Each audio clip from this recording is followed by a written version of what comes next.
Tout le monde prépare des hot dogs comme ça après avoir vu cette idée géniale. Pour commencer, je vais mettre 3 saucisses et 3 pains dans une casserole avec de l'eau chaude. Je vais ajouter de la sauce tare à votre goût et de la moutarde de Dijon à votre goût. Ensuite, nous allons remuer pendant quelques minutes de la manière suivante. Après ça, je vais retirer la casserole du feu et tout transférer dans un mixeur. Et avant que j'oublie, dis-moi de quelle ville tu me regardes pour que je puisse t'envoyer une dédicace spéciale. La dédicace d'aujourd'hui va à Théo Rondel, de Nantes, Loire-Atlantique. Je suis très heureux que nos recettes te plaisent.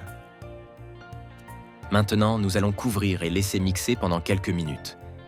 À chaque fois que je fais cette recette, je me rends compte à quel point le visuel final dépend de cette étape, parce que c'est ici qu'on réussit la texture, qu'on définit la finition et que ça devient délicieux. Juste après, je vais verser ce mélange dans un saladier.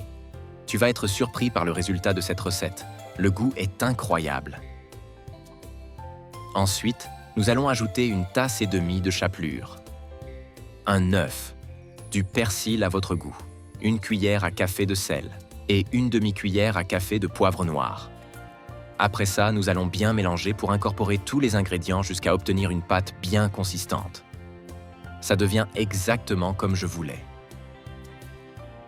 Juste après, je vais passer un peu d'huile d'olive sur mes mains. Et ensuite, nous allons prendre une portion de cette pâte et la façonner en petites boules de la manière suivante. J'adore ce moment, parce qu'on sent que tout commence à prendre vie.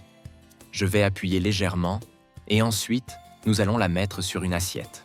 Ensuite, je vais répéter exactement le même processus avec le reste de la pâte jusqu'à former plusieurs portions. J'adore les recettes comme ça, simples à préparer, mais avec une touche différente qui surprend ceux qui les goûtent. Maintenant, nous allons ajouter un filet d'huile d'olive dans la poêle.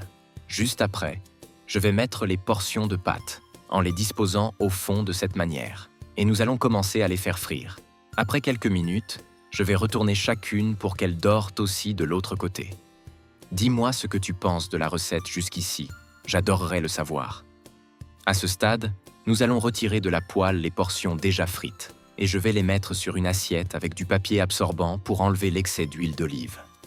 J'aime ce type de recettes parce qu'elles sont simples, pratiques et offrent exactement ce qu'elles promettent. Elles ne demandent pas d'étapes compliquées, elles n'ont pas besoin d'ingrédients difficiles. Et malgré ça, elles attirent pas l'attention par le résultat. Le visuel et le goût sont incroyables. Je l'ai déjà faite plusieurs fois ici à la maison, et tous mes amis ainsi que ma famille l'adorent. Fais-la chez toi, toi aussi, et dis-moi ce que tu en as pensé.